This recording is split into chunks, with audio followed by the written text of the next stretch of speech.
don't know. show. You would be a degenerate, Five. I'm not, Tom. I'm expecting the extermination squads from the NFL to hit me pretty quickly, so I'm about to go into the witness protection program right after this show, just to let you know. Just hearing them say UrinatingTree is... I'm surprised they actually mentioned the full name. I figured they'd say like U-Tree or Tree or even Schlosser. I don't expect the full name to be mentioned on there because it's kind of not really that kosher. Yeah, it was... Like the guy who does those videos, I'm not sure he's a real person. Yeah, somebody got a hundo. It was not me. So shoot, Joey. Yes. Oh, Tom's not here. Oh, thank you. To talk about today, except for the fact that all of our teams are awesome and winning and kicking so much butt. We'll get to That's why Zach we're here, baby. a little bit. The USFL, XFL news. We just learned which teams are going to make the cut. But let's start. I want to start with Tommy DeVito, Adam. First of all, I think everybody's rooting for Tommy. But you can't be wanting victories right now, right? I'm never upset with a win. Okay, like I will never be upset. No, even if it costs you Caleb Williams. Yeah, because you don't know. You have to draft well. Remember that one year, like the Giants beat the Commanders on the last day of the season, and it did upset me. But you know, we lost Chase Young in the draft, and really it wasn't that bad in the end. We got Andrew Thomas as a consolation prize. So it's how you draft. It really doesn't matter what order that you come in. And the Giants, you know, I think they're gonna start stacking capital at some point. And they might just move on from Jones. Like that rebuild was to win that one playoff game, and it wasn't. Yeah, it's Gettleman's afterthought. Where your draft pick lands matters, and I think the Giants are doing a disservice to their fan base by winning these games. Y'all are wild if you don't think continuing to win these games hurts you in the long run. Y'all need to lose every single game going forward and hope for the best, because after this season, Saquon's gone. You still got to pay Daniel Jones. Y'all need to lose. What are you talking about? That was one of the worst outcomes that happened in that game, and I was happy to see it. So please keep winning. Oh, no, we can make the playoffs. With how bad the NFC is, let's be quite frank here.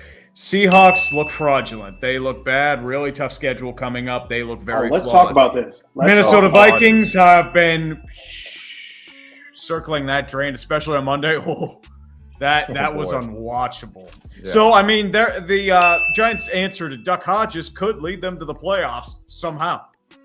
Why would you want to make the playoffs if you are the Giants right now? There is no – you're going to get bodied. Because false hope, baby. False hope.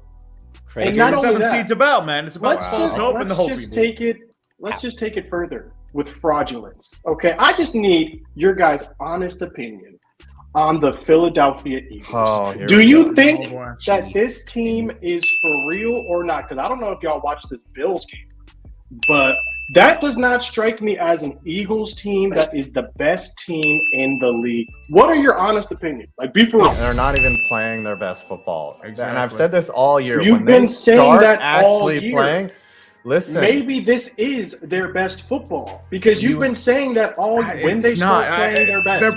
Their biggest issue is they haven't played a full 60-minute game, but they're still winning because they have the talent, they have the ability. Jalen Hurts can turn it on whenever he can. They still have a strong running game, especially with DeAndre Swift. Best defensive line in football. Their biggest issue right now is their secondary's banged up to heck and back. And that's just the main issue, and that's just injuries. That happens to everyone. And they have enough on their front four just to compensate for it. If they can get pass pressure and like a four-man rush, they'll be fine. You stop the brotherly shove by not getting in short down situations. That's the only way to stop the brotherly shove. No, I mean, Tampa Bay stopped it once. They gave it up for a touchdown. Hey, you know how you stop it? A Troy Polamalu jump over the line. 59. That's how you stop it. It doesn't work. People have tried that. It's 55 for 59 success rate. The way you stop it is not getting in those situations. It's got to fly over the line. You guys believe in the Eagles? Jalen Hurts off the ground, though. And fly I just don't believe. I don't believe yet. They have not shown me anything. But We'll see. We'll see how it plays out. We will see. I think that they're legit. I think that they will at least, you can just pretty much count them in the NFC Championship game. Like, who's better than them? Like, who is better? The 49ers, the Dallas Cowboys, they should have lost to the Bills. They should have lost to the Chiefs. They should have lost to a lot of teams. But we'll see. We'll see how it plays out. The thing about the Broncos that's been weird is when you can look back on it objectively, the only loss that was really, really bad for Denver was the Dolphins loss, right? That was the only one. Yeah. That's the only one that's like, this is as bad of a football team as you can feel type of loss. And that was coupled with a 1-point loss to the Raiders after a Hail Mary completion to the Commanders. They can't get the 2-point conversion and lose. And a Jets loss that was just kind of weird. But like Commanders game, Raiders game, Broncos should have won both of those games, and they don't. Game with Russ, and now they're just running the football well. Okay. Well, what went down was they actually made one of the biggest changes in franchise history. The Steelers have never fired a coach mid-season since 1941. Before that happened, the Japanese were yet to attack Pearl Harbor the last time there was a midseason coaching change. It was week 2 of 1941. Bert Bell, future commissioner of the NFL, resigned from his post after being traded along with the entire Philadelphia Eagles team to Pittsburgh. And it was just a mess, and they had that changed. And Matt Canada, if you've looked at his offenses, how he schemes, his formations, play calls, it's a middle school offense. It's the stuff we ran in middle school. Jet sweeps, check downs, screens, and run plays up the gut. It was very uninspired. It's very tepid, very safe. They didn't use the middle of the field. That game against Cleveland was that in a nutshell. Complete miscommunication on a bunch of different angles. And now that you actually have a different coordinator, actual play calls, first play of the game, quick pass, inside slant to Pat Freiermuth, who they have never used this year, for about 20 yards.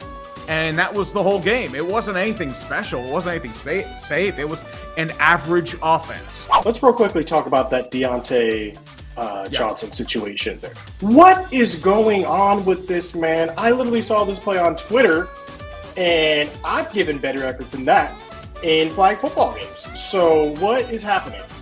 Is he going to be gone soon? I have no idea. It's a combination of a few things. First, he's been frustrated with his with the lack of offensive production in combination with things. He had gotten into a verbal spat with a position coach in the Cleveland game. He had to be carried off by Broderick Jones. At halftime of that Cleveland game, he got into a shouting match with Minka Fitzpatrick, and he had to be sawed off there. He had issues, like he had mentioned, his frustrations to the media as well.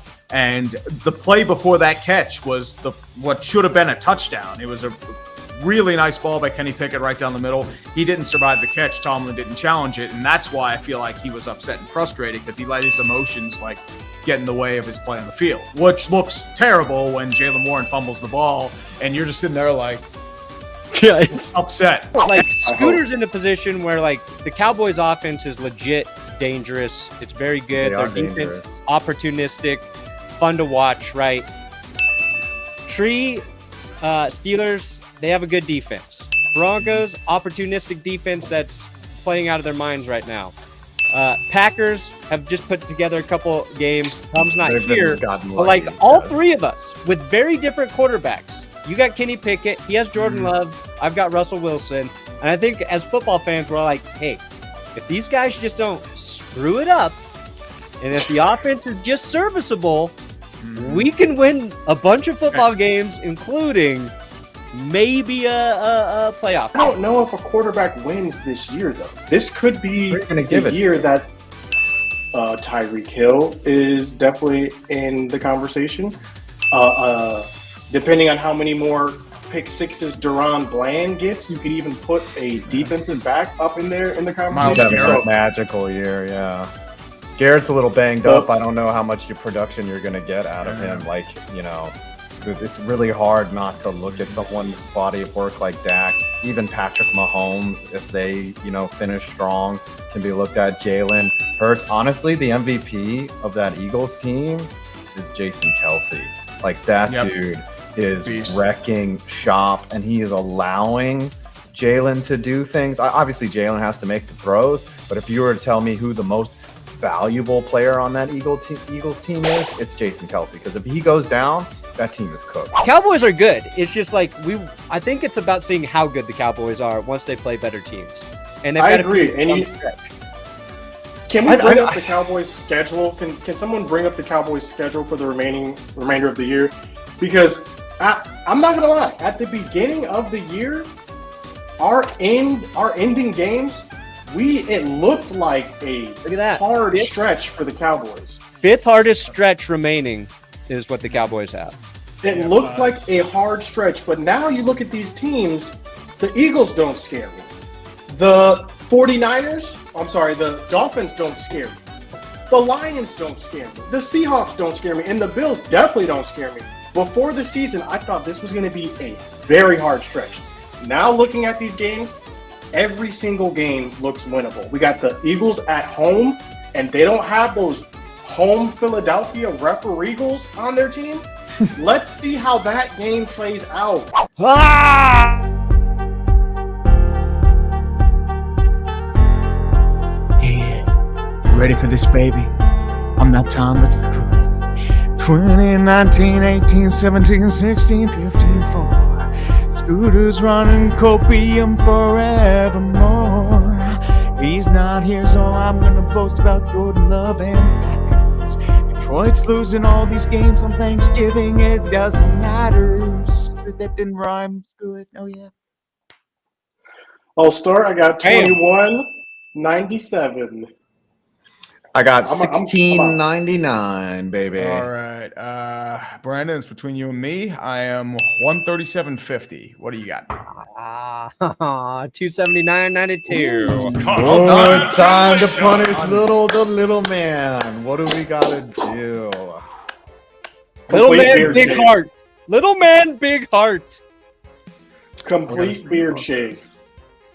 Whoa! No. 200. That's a little different. That's too not low. what- yeah. 4 figures for that, Scooter. Yeah, 4 figures. that's firm right Okay. there. Complete. Oh, we need a waxing. A waxing of the What? chest hair. No, we've done that Turn it up. before. Pain. We've done that Okay. before. I'm doing this. Yeah. No. How about a Brazilian wax, a little taint wax there? We just Already all got we do one. is film. All you do is we film from the neck up while it's happening. Okay, so it has to be like mild because it's not so much. So what's something on the milder side?